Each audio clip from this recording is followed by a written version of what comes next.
Odia tutorial को आपण मानक स्वागत। आज भिडियो रे आमे माने बड़पण विषयर चतुर्थ भाग को आलोचना करिबा। आमे माने पूर्व भिडियो रे किछि कांश बड़पण विषय रे आलोचना करि सारि थिले, तार आउ किछि कांश आमे ए चतुर्थ भाग रे आलोचना करिबा।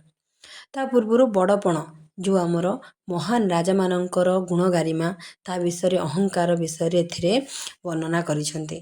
से सब विषय वस्तु जानिबा पूर्वरु आमे मानकर कविंकर परिचय मध्य प्रदान करिथिले, ता मध्य हमें जानिछंते। नाथनाथ राय एथिरे वर्णना करिसेंते जे अहंकारमय होई प्रजा मानक शोषण करुथिबा व्यक्ति मानकर घटनावली किपरि हेबा आवश्यक, केउपरि भावरे से माने एठी वितरण करुछंते। ए अप्रिय सत्य छलकु न धरी निज श्रेय देख चिते चिंता करे, अथ मृत्यु आसिबा जे एते सत्य ताहाकु तुमे चिंता कर, ताहाकु भाव विचार कर।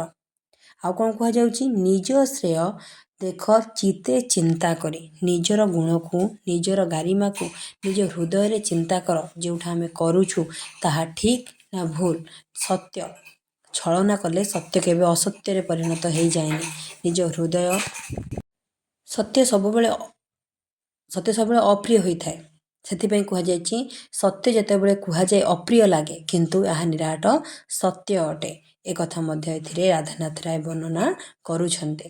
ତା ସହିତ ମଧ୍ୟ ବୁଝାଉଛନ୍ତି ରାଜାମାନଙ୍କୁ ପ୍ରଜାମାନଙ୍କର ଶୋଷଣ ନ କରି କିପରି ପ୍ରଜାମାନଙ୍କର ସେବା କରିବା ଉଚିତ, କିପରି ରାଜଭୋଗ ତ୍ୟାଗ କରି ରାଜ୍ୟର ସମସ୍ତ କର୍ତ୍ତବ୍ୟକୁ ବହନ କରିବା ଉଚିତ। ସେ ଯେଉଁ ଗୁଣ ଗାରିମା ଆଉ ଗୌରବର କଥା ଏଥିରେ ବର୍ଣ୍ଣନା କରୁଛନ୍ତି, କେବଳ ପରାମର୍ଶ ଓ ଉଦ୍ବୋଧନ ପାଇଁ ଏଥିରେ ବର୍ଣ୍ଣନା କରିଯାଉଛନ୍ତି। ତା ସହିତ ମଧ୍ୟ ଆଉ କ'ଣ କହୁଛନ୍ତି, ଜୀବନର ପ୍ରତ୍ୟେକଟି ସମୟରେ ଆମେ କେବଳ ସାହସର ସହିତ ଲଢ଼ିବା ଓ ଧୈର୍ଯ୍ୟର ସହିତ ସାମ୍ନା କରିବା ନୁହଁ, ବରଂ ନିଜର ଗାରିମା ଓ ବଳିଷ୍ଠତାକୁ ପଦାର୍ପଣ କରିବା ମଧ୍ୟ ଏଥିରେ କର୍ତ୍ତବ୍ୟ ବୋଲି କୁହାଯାଇଛି। ଭଗ୍ନ ଘଟୁ ଯାହା ସଲିଳ ଯେସନ, ସରି ଯାଉଅଛି ଆୟୁ ପ୍ରତିକ୍ଷଣ। ଭଗ୍ନ ଘଟୁ ଯାହା ସଲିଳ ଯେସନ, ଭଗ୍ନ ଘଟୁ ଅର୍ଥ ହେଉଛି ଏଥିରେ ମାଟି ହାଣ୍ଡି। ଯଦି ମାଟି ହାଣ୍ଡିରେ ଫାଟ ସୃଷ୍ଟି ହୁଏ, ପାଣି ଯେପରି, ସଲିଳ ଅର୍ଥ ପାଣି, ଭଗ୍ନଘଟୁ ଅର୍ଥ ମାଟି ହାଣ୍ଡି। ସଲିଳ ଯେପରି କ'ଣ କରେ, ପ୍ରତିକ୍ଷଣ ବହି ଯାଉଥାଏ, ସେହିପରି ଭାବରେ ଆୟୁ ମଧ୍ୟ କ'ଣ ହେଉଛି ନା ପ୍ରତିକ୍ଷଣ କ'ଣ କରୁଛି ନା କମି କମି ବା ସରି ସରି ଯାଉଛି। ତାହା ମନୁଷ୍ୟ ଜାଣିପାରୁନି, ତା କର୍ମ ଫଳ ଦ୍ୱାରା ତାର ଆୟୁ ପ୍ରତିକ୍ଷଣ ଘଟି ଘଟି ଚାଲୁଛି। ଯେଉଁପରି ଭାବରେ ମାଟି ହାଣ୍ଡିରୁ ପାଣି ସରିଯାଏ, ସେହିପରି ଭାବରେ ଆୟୁ କ'ଣ ହେଉଛି ନା ପ୍ରତିକ୍ଷଣ ଘଟି ଘଟି ଚାଲୁଛି। ବଡ଼ କ୍ରୂର କାଳ, ବଡ଼ ଅବିଶ୍ୱାସୀ, ହାବୁଡ଼େଇ ଯିବ ସେ ଆଚମ୍ବିତେ ଆସି।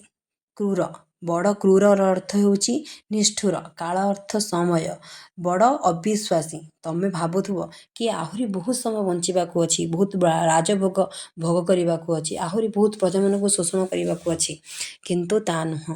କେଉଁ ସମୟରେ ନା କେଉଁ ସମୟରେ କ'ଣ ହେବ ନା କାଳ ବା ତୁମର ମୃତ୍ୟୁ ତୁମକୁ ଆସିକି ଦୁଆର ମୁହଁରେ ଡାକ ଦେବ ବା ହାବୁଡ଼େଇ ଦେବ ବା ପ୍ରତି କ୍ଷଣରେ ତୁମକୁ ସୂଚାଇ ଦେବ ତୁମର ମୃତ୍ୟୁ ସମୟ ଆସିଯାଇଛି।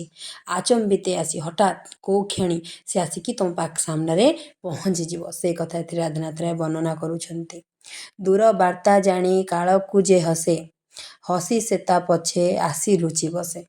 ଅର୍ଥ, ଯିଏ ନ ଜାଣିପାରେ କାଳ ଆଉ କେତେ କ୍ଷଣ ଅଛି ଆଉ ତାପରେ ହସୁଥାଏ, ମୁଁ ଆହୁରି ବହୁତ ବର୍ଷ ବଞ୍ଚିବାର ଅଛି ଆଉ ବହୁତ କିଛି ଭୋଗ କରିବାର ଅଛି, ସେତେବେଳେ କାଳ କ'ଣ କରେ ବା ସମୟ କ'ଣ କରେ ବା ମୃତ୍ୟୁ ଆସି ତା ପଛପଟେ ବସିକି ହସୁଥାଏ ବା ଏଇ ଆସିଗଲା ତ ସମୟ, ଆଉ ତୁ କେଉଁ ଗୋଟିଏ କ୍ଷଣ ମଧ୍ୟ ଏ ସଂସାରରେ ଦେହ ଧରି ରହିପାରିବୁ ନାହିଁ, ଆଉ ଯାହା କର୍ମ କରିଯାଇଛୁ ସେ କର୍ମରୁ ମଧ୍ୟ ନିବୃତ୍ତ ହେଇପାରିବୁ ନାହିଁ। ଏସବୁ କଥା ରାଜା ମହାରାଜାମାନଙ୍କୁ ରାଧାନାଥ ରାୟ ବହୁ ସୁନ୍ଦର ଭାବରେ ଏଥିରେ ବ୍ୟଙ୍ଗାତ୍ମକ ପରିଦର୍ଶନ ସହିତ ବୁଝାଇ ଦେଉଛନ୍ତି। ଆଉ ମଧ୍ୟ ପ୍ରତିକ୍ଷଣ ସେମାନଙ୍କୁ ଜଣାଇ ଦେଉଛନ୍ତି ନିଜର କର୍ତ୍ତବ୍ୟ କ'ଣ, ସମାଜ ପାଇଁ, ଏ ମାଟି ପାଇଁ ତୁମର କ'ଣ କରିବା ଉଚିତ, ତା ବିଷୟରେ ମଧ୍ୟ ସେ କ'ଣ କରୁଛନ୍ତି ନା ଦର୍ଶାଇ ଦେଉଛନ୍ତି।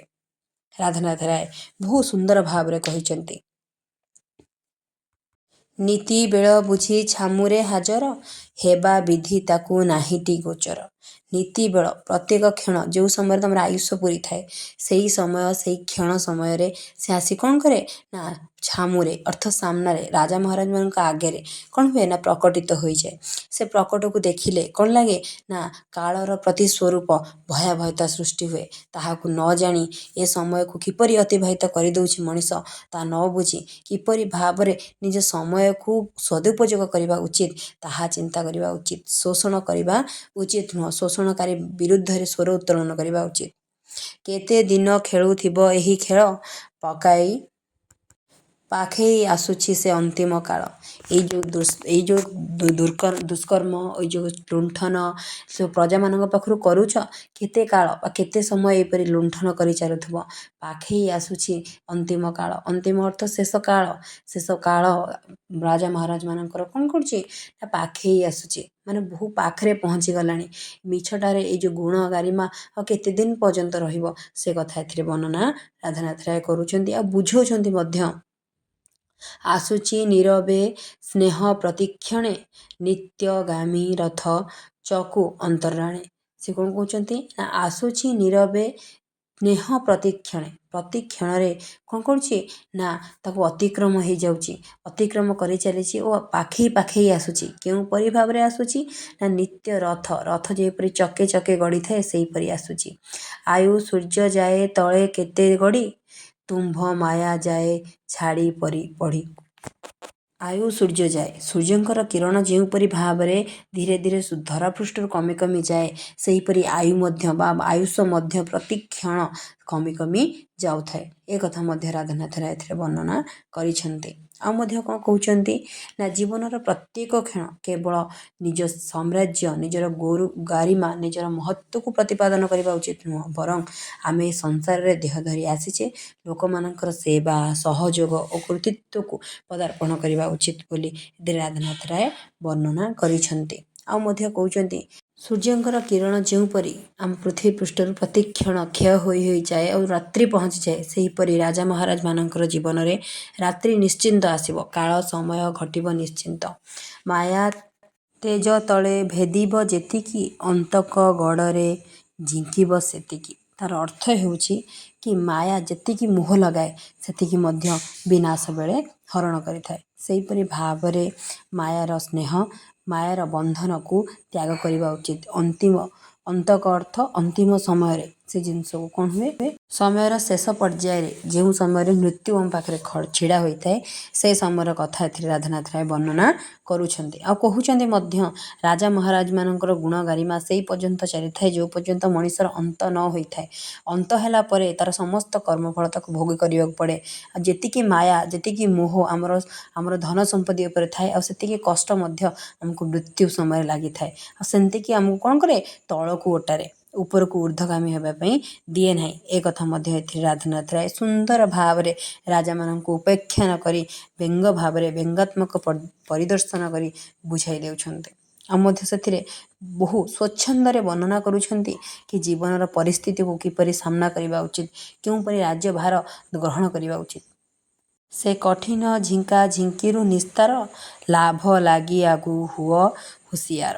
ସେ ଯେଉଁ କଠିନ ଝିଙ୍କାଝିଙ୍କି ବା ଯେଉଁ କର୍ମଫଳ ତୁମେ କରୁଛ ତା କର୍ମଫଳ ଭୋଗ କରିବା ପୂର୍ବରୁ ଭଲ କର୍ମର ଫଳକୁ ତୁମେ ନିଶ୍ଚୟ ଭୋଗ କରିବାର ଇଚ୍ଛା ଶକ୍ତି ରଖ ବୋଲି ରାଧାନାଥ ରାୟ ଏଥିରେ ରାଜାମାନଙ୍କୁ ପ୍ରେରଣା ଦେଉଛନ୍ତି। ତା ସହିତ ମଧ୍ୟ କହୁଛନ୍ତି କି ଏଇ ଯେଉଁ କଠିନ ସମୟ ମୃତ୍ୟୁ ଦଣ୍ଡାୟମାନ ସମୟରେ ଯେଉଁ ଯନ୍ତ୍ରଣା ଆମକୁ ହୋଇଥାଏ ତା ଦାଉରୁ କିପରି ରକ୍ଷା ପାଇପାରିବ। ତା ଦାଉରୁ ଯେଉଁ ଝିଙ୍କାଝିଙ୍କିର ନିସ୍ତାର ପାଇବା ପାଇଁ ଆଚାର ବ୍ୟବହାର ଆଜିଠୁ ସୁଦୃଢ଼ କଲେ ଭଲ କର୍ମ କଲେ ଲୋକମାନଙ୍କୁ ସାହାଯ୍ୟ କଲେ ତା ଦାଉରୁ ତୁମେମାନେ ମଧ୍ୟ କ'ଣ ହେଇପାରିବ ନା ମୁକୁଳି ପାରିବ ବୋଲି ରାଧାନାଥ ରାୟ ଏଥିରେ ବର୍ଣ୍ଣନା କରୁଛନ୍ତି। ଆମ ବେଳ ଥାଉଁ ଥାଉଁ ଅଜି ଧରମ ଜନମ ଅନୁରୂପେ ଦେଖାଅ କରମ। ବେଳ ଥାଉଁ ଥାଉଁ ମାନେ ସମୟ ଥାଉଁ ଥାଉଁ ତୁମେମାନେ ସୁଧୁରି ଯାଅ ଆଉ ନିଜ କର୍ମଫଳକୁ ସଠିକ୍ ଭାବରେ ପ୍ରେରଣ କର। ଜନ୍ମ ଅନୁରୂପେ ଦେଖାଅ କର୍ମ। ମନୁଷ୍ୟକୁ ଯେଉଁ କାରଣରୁ ଭଗବାନ ଧରାପୃଷ୍ଠରେ ଜନ୍ମ ଦେଇଛନ୍ତି ତାହା ବିଷୟରେ ଚିନ୍ତା କର ଓ ସେହିପରି ଭଲ କର୍ମ କର।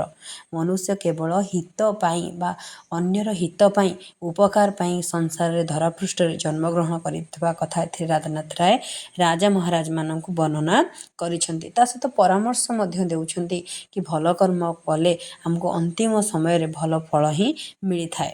ଆଉ ତା ସହିତ ମଧ୍ୟ ରାଜା ମହାରାଜମାନଙ୍କର ନିଜ କର୍ମ ପାଇଁ ସେମାନଙ୍କୁ ନିନ୍ଦା ସହିତ ସେମାନଙ୍କୁ ଭଲ ରାସ୍ତା ମଧ୍ୟ ଦେଖାଉଛନ୍ତି।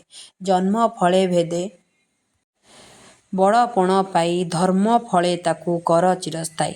ଜନ୍ମଫଳ ଅର୍ଥାତ୍ ଆମେ ଯେଉଁ କାରଣରୁ ଜନ୍ମ ହୋଇଛେ ତା'ର ଫଳ ଆମକୁ ସୁକର୍ମ ଦ୍ୱାରା ମିଳିଥାଏ। ଆଉ ଧର୍ମଫଳ ଦ୍ୱାରା ଆମେ ତାକୁ ଚିରସ୍ଥାୟୀ ବା ଆଜୀବନ, ଚିରସ୍ଥାୟୀର ଅର୍ଥ କ'ଣ? ଆଜୀବନ ତାକୁ ସେହିପରି ଭାବରେ ଆମ ପାଖରେ ସଜ୍ଜିତ ହୋଇ ରଖିବା ପାରିବା। ସେହି କାରଣରୁ ଆମେ ଯେଉଁ ଜନ୍ମ ପାଇଁ ଜନ୍ମ ହେଇଛେ, ଯେଉଁ ଫଳ ଦ୍ୱାରା ଧର୍ମ ଅର୍ଥ ଆଧ୍ୟାତ୍ମିକତା ଭାବନା ଦ୍ୱାରା ଆମେ ମନୁଷ୍ୟକୁ ଗୋଟିଏ ଚିରସ୍ଥାୟୀ ସଂସ୍ଥା ଭାବରେ ଗଢ଼ି ତୋଳିପାରିବା। ଭଲ କର୍ମ ଭଲ ଫଳ। ଧର୍ମ ଏକ ପୋତ ଗଢ଼ି ଅଛି ବିଧି। ବିଧିର ଅର୍ଥ ହେଉଛି ବିଧାତା, ଧର୍ମକର୍ତ୍ତା। ତରିବାକୁ ଏହି ସଂସାର ବାରିଧି। ସେ କହୁଛନ୍ତି କ'ଣ ନା ଏହି ସଂସାରର ସମୁଦ୍ରରୁ ପାର ହେବା ପାଇଁ ପୋତ ଅର୍ଥ ଡଙ୍ଗା, ଗୋଟିଏ ଡଙ୍ଗା ସଦୃଶ ଧର୍ମକୁ ତିଆରି କରିଛନ୍ତି। କିଏ? ନା ବିଧାତା। କିପରି? ନା ଏ ସଂସାର ରୂପକ ସାଗରରୁ ପାର ହେବା ପାଇଁ, ବାରିଧି ଅର୍ଥ ସମୁଦ୍ର, ସମୁଦ୍ରରୁ ପାର ହେବା ପାଇଁ ଧର୍ମ ରୂପକ ଗୋଟେ ଡଙ୍ଗା ତିଆରି କରିଛନ୍ତି। ଯେଉଁଥିରେ ଆମେ କ'ଣ କରିପାରିବା ନା ଜୀବନର ସମସ୍ତ ଦୁଃଖ କଷ୍ଟକୁ ତ୍ୟାଗ କରି ଏ ଦୂଷିତ କଳୁଷିତ ସଂସାରରୁ ମୁକ୍ତି ପାଇପାରିବା। ସେ ବିଷୟରେ ରାଧାନାଥ ରାୟ ସୁନ୍ଦର ଭାବରେ ପ୍ରେରଣା କରୁଛନ୍ତି ଓ ଉଦ୍ବୋଧନ ଦେଉଛନ୍ତି ସଂସାରର ଲୋକମାନଙ୍କୁ କି କିପରି ଆମେ ଭଲ କର୍ମ କଲେ ଆମର ସୁଫଳ ଆମକୁ ମିଳିଥାଏ ଓ ସୁକର୍ମ ଆମକୁ ଭୋଗ କରିବାକୁ ପଡ଼ିଥାଏ। ସେସବୁ ଆମେ ଏହି ବଡ଼ପଣ କବିତାରୁ ସୁନିଶ୍ଚିତ ବୁଝିପାରୁଥିବା। ଧର୍ମ ଏକା ସିନା ମହତ ପଣିଆ ଆଉ ବଡ଼ପଣ ଅଢ଼େଇ ଦିନିଆ। ଏ କଥାଟି ଏ ପଦଟି ବହୁତ ମର୍ମାହତ ମଧ୍ୟ। ଧର୍ମ ଏକା ସିନା ମହତ ପଣିଆ। କେବଳ ସଂସାରରେ ଧର୍ମ ହିଁ ହେଉଛି ଯେଉଁଟା ଗୋଟେ ମହାନ ପଣିଆକୁ ବା ମହାନ ମଣିଷତ୍ୱକୁ ବିଚାର କରେ। ଆଉ ଯାହା ବି କିଛି ଅଛି ସଂସାରରେ ମୋର ବୋଲି ଆମେ କହୁଥାଉ ସେସବୁ 2 ଦିନ କ୍ଷଣସ୍ଥାୟୀ ବା ସେ ଦିନେ ନା ଦିନେ ଆମ ପାଖରୁ ଚାଲିଯାଏ। ବଡ଼ପଣ, ପଇସା, ଟଙ୍କା, ଧନ, ସମ୍ପତ୍ତି, ଗାରିମା ସବୁକିଛି ଚାଲିଯାଏ। କିନ୍ତୁ ତମମାନଙ୍କର ଯେଉଁ ଉତ୍ତମ ବ୍ୟବହାର ଅନ୍ତିମ ପରେ ମଧ୍ୟ ଲୋକମାନଙ୍କ ମନରେ ଆଜୀବନ ଚିରସ୍ଥାୟୀ ହୋଇକି ରହିଯାଏ। ଏ କଥା ଏଥିରେ ରାଧାନାଥ ରାୟ ଭଲ ଭାବରେ ବର୍ଣ୍ଣନା କରୁଛନ୍ତି। ଆଉ କହୁଛନ୍ତି କ'ଣ? ବଡ଼ପଣ ଭାଇ ଏକା ସିନା ସେହି ଛଡ଼ାଇ କେହି ଯାଏ ନ ପାରଇ। ସେଇ ବଡ଼ପଣ ସଂସାରରେ ଏମିତି ଗୋଟେ ଧନ ବା ଏମିତି ଗୋଟେ ରତ୍ନ ଯାହାକୁ ସଂସାରରେ ଏମିତି କୌଣସି ବ୍ୟକ୍ତି ନାହିଁ ଯିଏ ନିଜ ପାଖରୁ ଚୋରେଇକି ବା ଛଡ଼େଇକି ନେଇଯାଇପାରିବ।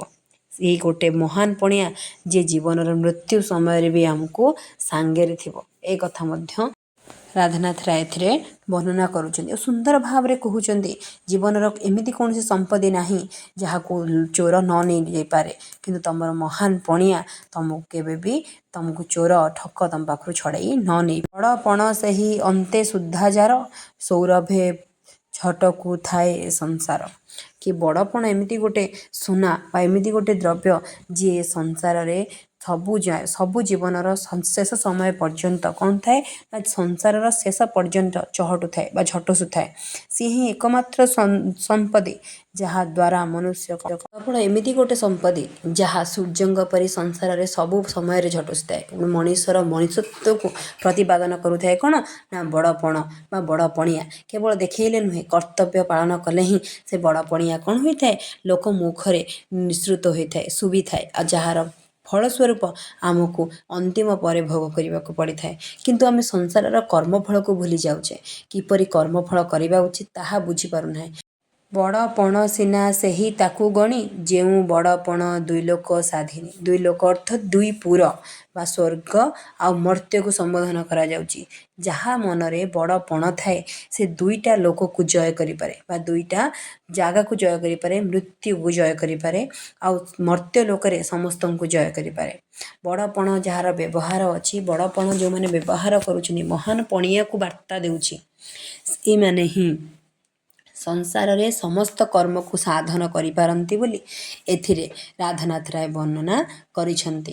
ସମସ୍ତ କଥାକୁ ସୁନ୍ଦର, ସଲିଳ ଓ ସୁସଜ୍ଜିତ ଭାବରେ ବଡ଼ପଣ କବିତାରେ ଖଞ୍ଜି ଦେଇଛନ୍ତି କିଏ? ରାଧାନାଥ ରାୟ।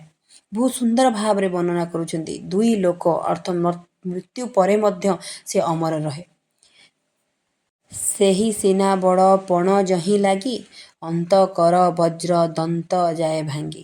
ସେହି ବଡ଼ ପଣିଆ ଯାହା ପାଖରେ କ୍ଷୁର୍ଣ୍ଣ ହୁଏ, ତା'ର ଅନ୍ତ ବଜ୍ର ଦାନ୍ତ ମଧ୍ୟ ଭାଙ୍ଗିଯାଏ ବା ତା'ର ମନ, ବଳ, ସାହସ ସବୁକିଛି ତା ପାଖରୁ ଛଡ଼େଇ ନିଆଯାଏ। ଆଉ ସେ କ'ଣ ନିଃସ୍ୱ ହୋଇଯାଏ ସଂସାରରେ।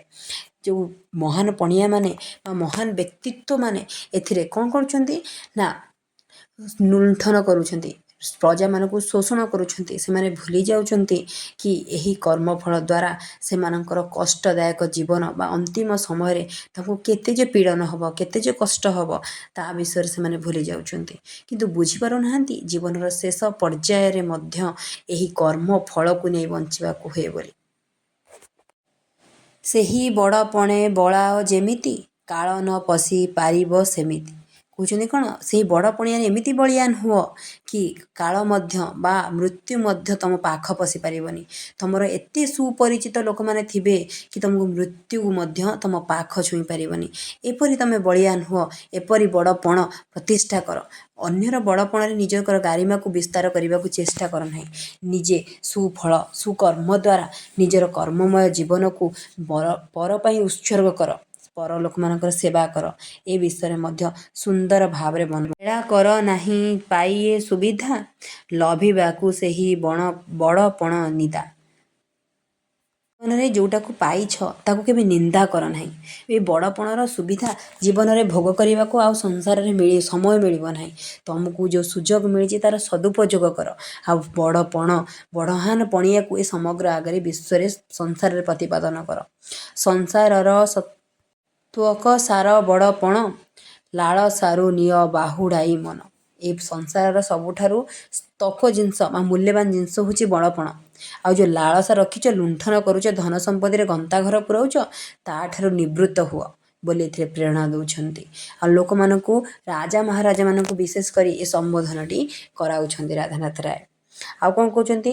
ଉଦାସୀନ ନେତ୍ରେ ଦୁନିଆର ମାନ, ଦେଖି କର ମନ ଧର୍ମେ ଏକାତାନ। ସେ କ'ଣ କହୁଛନ୍ତି ନା ଏ ସଂସାରର ସମସ୍ତ କର୍ତ୍ତବ୍ୟକୁ ପାଳନ କରିବା ପାଇଁ ଯେ ସବୁ ସ୍ୱାର୍ଥ ଯେ ସାଧନ ହୋଇପାରେ ତାହା ନୁହଁ। ତୁମର ଉଦାସୀନ ନେତ୍ର ବା ଦୟାଭାବ ଦୁନିଆର ମନୋଭାବ ଦେଖାଇଥାଏ, କର୍ମକୁ ସମ୍ବୋଧନ କରିଥାଏ। ଏକ ତାନ, ଏକ ସ୍ୱରରେ ସେସବୁ ଜିନିଷକୁ ଭାବିବାକୁ ହୁଏ, ଆଉ ସବୁ ଜିନିଷକୁ ପ୍ରତିପାଦନ କରିବାକୁ ହୁଏ। ସେ ବିଷୟରେ ଏଥିରେ ବର୍ଣ୍ଣନା କରିଯାଇଛନ୍ତି। ରାଜଧର୍ମେ ଆତ୍ମ ତତ୍ତ୍ୱବିଧି ପୁଣି, ଉଚ୍ଚ ହୋଇ ଲାଭ ଉଚ୍ଚତର ଗତି। ଏ ସମସ୍ତ ଘଟଣାବଳୀ ବର୍ଣ୍ଣନା କରିଛନ୍ତି କି ଉଚ୍ଚ ହେବା ପାଇଁ କେବଳ ମନରେ ପୋଷଣ କଲେ ହେବନି, ତା'ର ଆତ୍ମୀୟତାରୁ ଆସିଲେ ମଣିଷର କର୍ମ ତାକୁ ସବୁବେଳେ ଉଚ୍ଚ ସ୍ଥାନକୁ ନେଇଯାଏ। ସମସ୍ତ ଘଟଣାବଳୀରେ ବର୍ଣ୍ଣନା କରିଯାଇଛନ୍ତି ରାଧାନାଥ ରାୟ କି ଜୀବନର ଅନ୍ୟର ଗରିମାରେ ଗରିୟାନ ହେବା ଅପେକ୍ଷା ନିଜ କର୍ମଫଳ ଦ୍ୱାରା ଛୋଟ ସଂସାରଟିଏ ଗଢ଼ିଲେ ବି ବା ଛୋଟ ଗାରିମାଟିଏ ଲାଭ କଲେ ମଧ୍ୟ ଉଚିତ ହେବ। ଏହି ମଧ୍ୟ ରାଜା ମହାରାଜମାନଙ୍କୁ ନିଜର ଆତ୍ମଫଳ ବା ନିଜର ଗାରିମାକୁ କ୍ଷୁଣ୍ଣ ନ କରି, ଅନ୍ୟର ଦାସତ୍ୱ ସ୍ୱୀକାର ନ କରି ପ୍ରଜାମାନଙ୍କର ମଙ୍ଗଳକର୍ତ୍ତା ଭାବରେ ବ୍ୟବହାର କରିବାକୁ ଏଥିରେ ପ୍ରେରଣା ଦେଇଛନ୍ତି। ଆଉ ମଧ୍ୟ କହିଯାଇଛନ୍ତି ସମସ୍ତଙ୍କର ପରିଚୟ ଏଥିରେ ଉଚ୍ଚ ହେବା ଉଚିତ। ଏହି ବିଷୟଟି ଆମମାନଙ୍କର ରାଧାନାଥ ରାୟଙ୍କର ଲେଖା ଅତି ସୁନ୍ଦର ଓ ସରଳ ଥିଲା। ବଡ଼ପଣ। ଏଇଠୁ ଆମର ଅଧ୍ୟାୟ ଶେଷ ହେଉଛି। ଉଚ୍ଚ ଶବ୍ଦର ଅର୍ଥ ହେଉଛି ଉଚ୍ଚା, ଯାହାର ସ୍ଥାନ ସବୁବେଳେ ଉଚ୍ଚରେ ଥାଏ। ସେହିପରି ରାଧାନାଥଙ୍କର ସ୍ଥାନ ମଧ୍ୟ ସବୁବେଳେ ଉଚ୍ଚରେ ରହିଛି। ଏସବୁ ଘଟଣାବଳୀ ଆମେମାନେ ଏ ବିଷୟବସ୍ତୁରୁ ସଠିକତା ଭାବରେ ପ୍ରମାଣ ମିଳିଲା। ଯଦି ଆପଣମାନଙ୍କର କିଛି ବି ସନ୍ଦେହ ଥାଏ ବା କିଛି ବି ଦ୍ୱନ୍ଦ୍ୱ ଥାଏ କିମ୍ବା ଅର୍ଥ ବୁଝିବାକୁ ଅକ୍ଷମ ହୁଅନ୍ତି, ତେବେ କମେଣ୍ଟ ବକ୍ସରେ ନିଶ୍ଚୟ ଜଣାନ୍ତୁ। ମୋତେ ଲାଗୁଛି ଆପଣମାନଙ୍କୁ ଭିଡ଼ିଓଟି ଭଲ ଲାଗିଥିବ। ଯଦି ଆପଣଙ୍କୁ ଭିଡ଼ିଓଟି ଭଲ ଲାଗିଥିବ ତାହେଲେ ଚ୍ୟାନେଲକୁ ଲାଇକ୍ ଆଣ୍ଡ ସବସ୍କ୍ରାଇବ୍ କରନ୍ତୁ ଓ ଅନ୍ୟ ପାଖକୁ ସେୟାର କରନ୍ତୁ। ବଡ଼ପଣର କବିତା ଆମମାନଙ୍କର ଆଜି ଶେଷ ହୋଇଛି। ରାଧାନାଥ ରାୟ ଏହିପରି ବହୁ ଲେଖା ଲେଖିଛନ୍ତି ବଳପଣ ପରି, ଆଉ ଏମିତି ବହୁ କବିତା ଲେଖିଛନ୍ତି ଯେଉଁଥିରେ ସେ ଦେଶବାସୀମାନଙ୍କୁ ଉଦ୍ବୋଧନ ଦେବା ସହିତ କର୍ମମୟ ଜୀବନକୁ କିପରି ବଞ୍ଚିବାକୁ ହୁଏ ତା'ର ପ୍ରେରଣା ଯୋଗାଇଛନ୍ତି। ଆମେ ତାଙ୍କ ଲେଖାରୁ ବହୁ ଉଜ୍ଜୀବିତ ହେଉଥାନ୍ତି ଓ ତାକୁ ପଢ଼ି ବହୁ ଜ୍ଞାନ ଗାରିମା ଓ ତାତ୍ପର୍ଯ୍ୟପୂର୍ଣ୍ଣ କଥାକୁ ବା ବିଷୟବସ୍ତୁକୁ ଏ ସଂସାର ମଧ୍ୟରେ ଜାଣିପାରନ୍ତି ଓ ବୁଝିପାରନ୍ତି ମଧ୍ୟ। ଏତେ ସୁନ୍ଦର ସରସ ଓ ସଲିଳ କଣ୍ଠରେ ବା ସଲିଳ ଶବ୍ଦ ମଧ୍ୟରେ ସେ କ'ଣ କରନ୍ତି, ଉପସ୍ଥାପନା କରନ୍ତି ଯେ ଆମକୁ ବୁଝିବା ପାଇଁ ଅକ୍ଷମ ହୁଅନ୍ତି ନାହିଁ। ରାଧାନାଥ ରାୟ ଜଣେ ଆଧୁନିକ କବିତାର ନଗଣ୍ୟ ପ୍ରତିଭା, ଯେ ଆମର ଉଚ୍ଚତର ଲେଖାରେ ତୁମର ସର୍ବଶ୍ରେଷ୍ଠ କୃତି ମଧ୍ୟ ପ୍ରାପ୍ତ। ତାଙ୍କ ଲେଖା ଏତେ ସୁନ୍ଦର ଯେ ଜଣେ ନ ବୁଝି ରହିପାରେ ନାହିଁ।